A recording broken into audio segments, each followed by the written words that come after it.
Alright, you guys are seeing that my desktop here is pretty full of files, right? Yeah, there's a lot of them. So we're gonna open up here is very specifically this one. Now I should open this one. We'll just show you what's in here so you're aware. This is the messages between myself and Natalie Bollinger, myself and Rochelle Shelley Campbell, and with Danica Garner and Cara Rogers, aka Cara Mia. Shows that we were in contact a lot after Natalie was killed, that they were keeping in contact with me. Their supposed investigator. See, this is all from me and Natalie Bollinger while we were friends. See how much of it there is. That's just one file. All right, so we're going to close that because that's not what we're after, is it? We're going to go for this file here.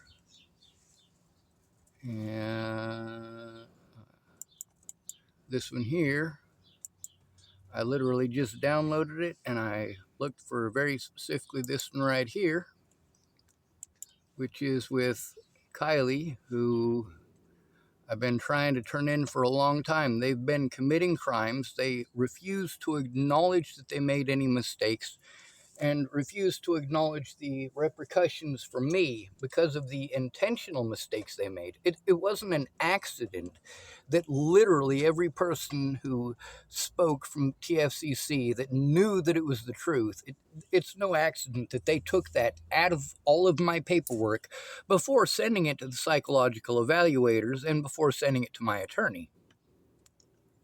So we have to open this with Windows Media Player, which we're doing now. The first 30 seconds or so are just me talking to somebody, so we'll fast forward it to when the call starts, which is... Thank you for calling Tillamook Family Counseling Center. If you are... Here, we'll move it up closer. That way we know for certain that it's heard. Also, it's not raining right now, so it might be a good time to post up entire recordings. All right, you ready?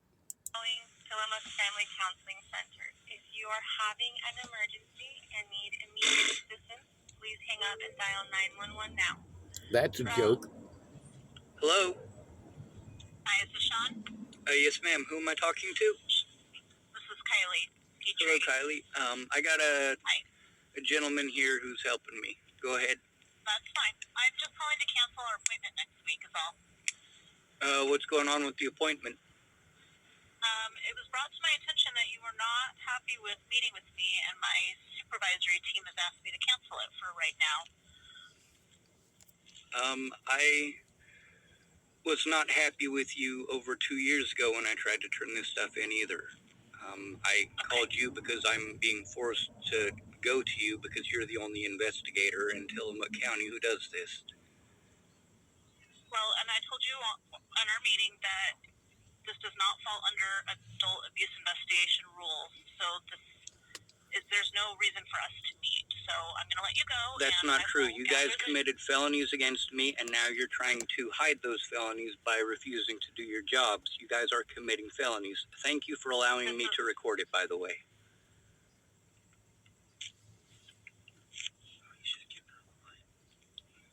Well, I should have, but at the same time, there's a safety issue with that. Well, because they're not going to work with me. They've already stated that they're not going to work with me. This is That's the kind of people you're trying to go after right there for doing that exact thing that they just did. Exactly, but at the same time, continuing after they've said that results in you getting charged with harassment. True. I'm not stupid. I know all of their tricks because I've gone through this for years. So let's call Claire Jordan back. I'm going to end this.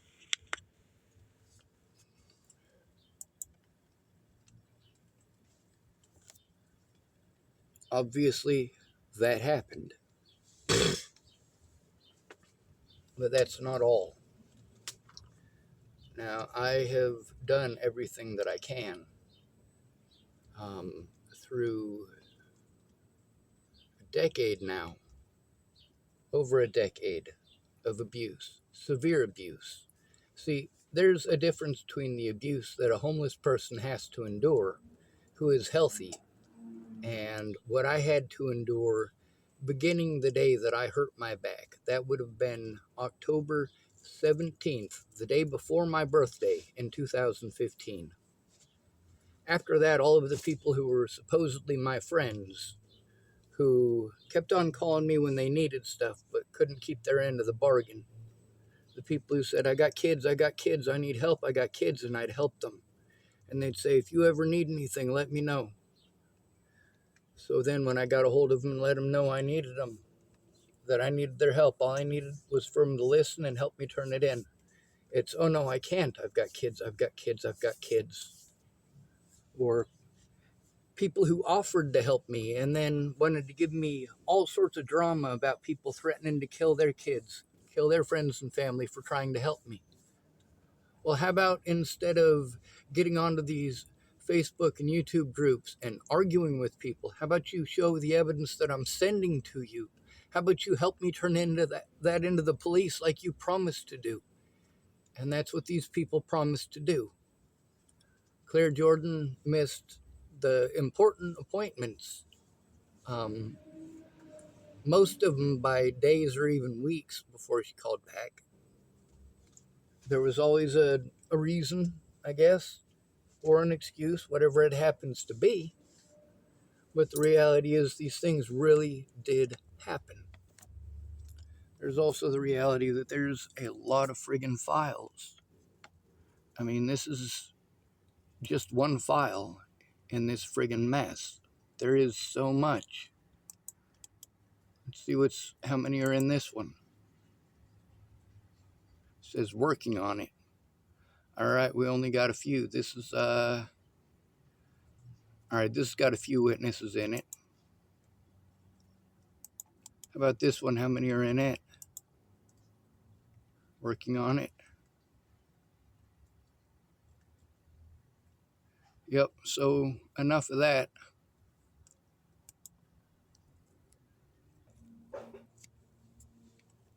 It sounds like someone's using a nail gun. Wow, they're knocking some big ones in. All right, so this is obviously to Mariah.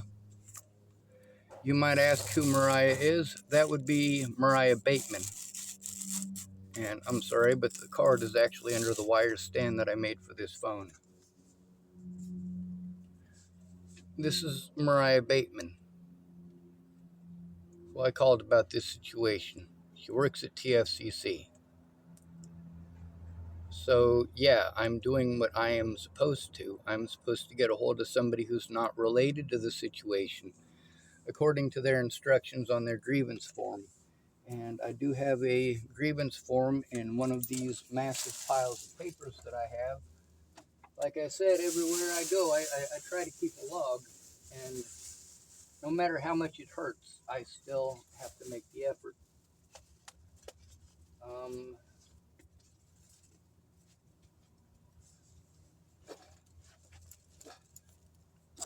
Here's the small pile of paperwork that I took in with me to TFCC. Evidence, actual evidence. She looked at the stuff that she wanted to look at for a while. The stuff that she didn't want to look at, and I'm not talking about Miss Bateman, I'm talking about Kylie. The stuff that she did not want to look at, she literally just looked at it, if that. So, like my psychological evaluation, that didn't seem to matter to her. She didn't seem to care. She also kept on, like I said, derailing the train, making excuses, passing it off to others. I do want to show that this message that I sent to Mariah about the situation does, in fact and indeed, include an attachment to the conversation with the investigator, Kylie.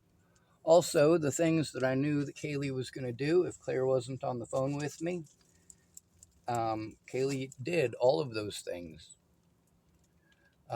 with the exception of the raising her voice in an angry fashion and threatening me with police part. All of the excuses are par for the course. So, it's 3 hours and 15 minutes long.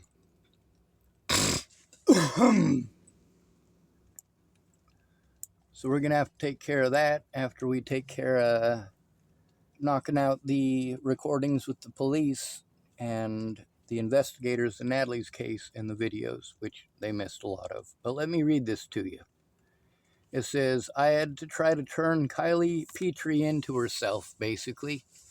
She passed the blame onto others, or tried to reword things. My instructions from the grievance form are to go to someplace unrelated to the situation, so I reached out to Maria Bateman, I don't know. I should have asked her. I think she said it was, I don't remember. It also says, I was going to give Maria permission to talk to the investigator, but the investigator is Kylie Petri. Now, if it's Maria, she's might be one of the people involved as well. Kylie Petri, the same person John Holland repeatedly claimed I threatened to kill, and he claimed it on my medical and court papers and claimed it outright in court. It also says, this recording is full of red flags. 1. Kylie is one of the people I'm trying to turn in. 2. She claimed she is the only investigator in the previous recording. 3. She tells me not to tell anything to Maria Bateman about this or in this recording. Yeah, in that 3.5 hour or 3 hour and 15 minutes, whatever it is, recording, she specifically tells me not to turn in anything or tell anything to Miss Bateman, despite the fact that, as far as I am aware, Miss Bateman is unrelated to the situation. She's the person that was my initial point of contact because of that specific rule. It says, she claims she is the only investigator in the previous recording. She tells me not to tell anything to Maria Bateman in this recording. I'm tired of posting this stuff on the internet, having to rely on true crime places, only out to make me look like a boogeyman for a few extra bucks. I'm tired of people who watch that smut threatening and attacking me and my loved ones. I'm tired of having to rely on people who exploit me, like family, like drug dealers, alcoholics, addicts, and my own predators. I'm a disabled adult. Here is a 3-hour conversation with Kylie. I can't call it an investigation. That's not what it was. Here's a 3-hour conversation with Kylie. It shows what they claim in nearly every court date for the last decade is a delusion and uses an excuse to deny my rights to show evidence or even make a police report without fear of retaliation. So, literally, the stuff that they wanted to pretend is a delusion. We've got proof that it's obviously true. Any idiot can type in the name Natalie Bollinger and see almost an unimaginable number of, sites, articles. Like, yeah, there's so much of it. And we're not talking about just in English. Today, the people who sent me the videos of the investigators in Natalie Bollinger's case, even though I was prevented from getting those, this true crime guy in Poland, who I spoke with today, sent me these. So I'm going to play them in the next videos, I believe. But I'm going to get back to this. Like, they just kept on pretending that it was a delusion. And it's horrible. I may have typed that wrong, and I'm sorry about that. It says, let's see, here's a 3-hour conversation with Kylie. It shows what they claimed in nearly every court date for the last decade as a delusion and used as an excuse to deny my rights to show evidence or even make a police report without fear of retaliation. She verified I didn't threaten to kill her. A random person called to tell her to be scared for her life over a video she never saw. How does that constitute accusing me of threatening to kill her in court, or accusing me of being delusional over the Natalie Bollinger situation? Kylie claimed I never contacted her in 2 years, but when confronted with direct evidence from the letter I received from Luke McCabe, dated August 2025, she changed her story again and continued to change it throughout the visit. How is it, with Natalie Bollinger's death being so popular, especially right after she went missing, that even the cops, while she was just a missing person, and the ones involved in her case have all somehow had selective amnesia about it in every single court date? And this, despite the fact that slander from Natalie's family and their helpers made it to my court dates. So, the courts were all aware that Natalie wasn't a delusion, and yet continued to assist police officers in treating me like a violent, delusional idiot and preventing me from showing evidence. How can it be true if the Bollingers use Natalie's death to pretend they have to fear me in the same court date where cops and prosecution deny my rights by pretending Natalie is a delusion? Here's the over 3-hour visit with Kylie Petri. Claire was supposed to take part, but she doesn't usually follow through, and she also ghosted me for 2 days, no call, no show, after scheduling appointments with me and telling me some pretty scary things that would make anyone worry if you did not call back. So I had to go in alone again with 2 days of extra fear and anxiety built up and no backup. There is a big difference between a random gaslighter telling Kylie she should be scared and an actual threat. She saw actual threats and heard them toward me, not her, which is what she should have done in 2022, 2023, 2024, and 2025. Looked at the evidence instead of taking advantage of PTSD trauma symptoms. Instead, she used John Holland to excuse 4 years of ignoring over 25 assaults, 30 acts of vandalism, coercion, intentional misdiagnosis, and repeated retaliation by law enforcement on their behalf. Why do her lies change every time I show a piece of evidence? And by the way, first of all,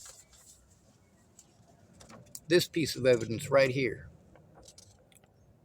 Luke McCabe, 8/29/2025. Now, because of this, although she wanted to pretend that for 2 years she didn't hear anything from me, well, first of all, I was in jail for 15 months on false charges trying to turn it in. It's not my fault it never made it to her. And then after I got out, I went in with Russell and tried to turn it in. Still didn't get a call back. Kylie is just as involved in these things as all of these other folks. Now, obviously, this was to be expected. Basically, what she's saying is that she can't investigate herself, which I already knew.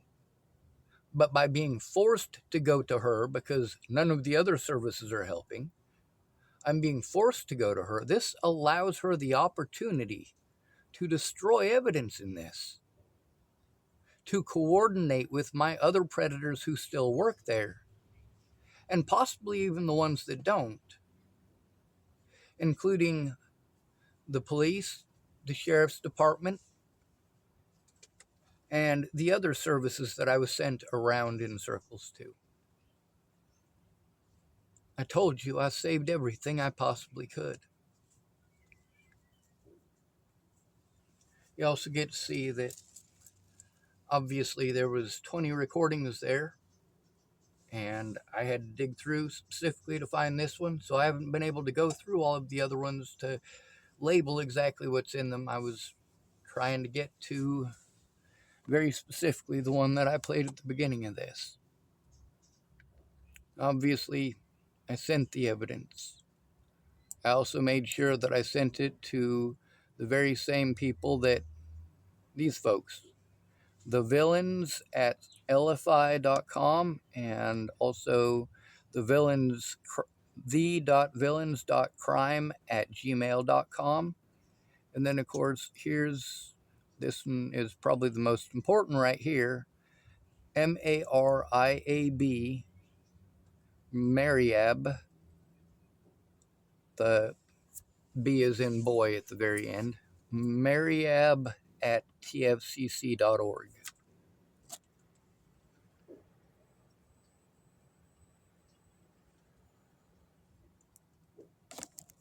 So,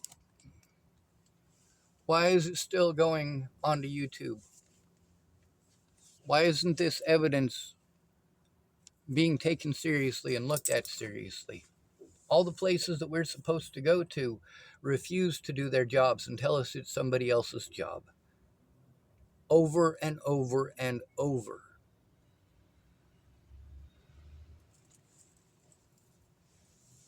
Now, Claire was on the phone with me earlier, but she had to hang up because she's got another investigator she's got to talk to. So, I'm doing the best I can. But having to turn in my predators to themselves over and over and over again since 2022 only results in them pretending that I'm delusional. This is their mental health place here in Tillamook. They started pretending I was delusional the moment I started trying to turn them in.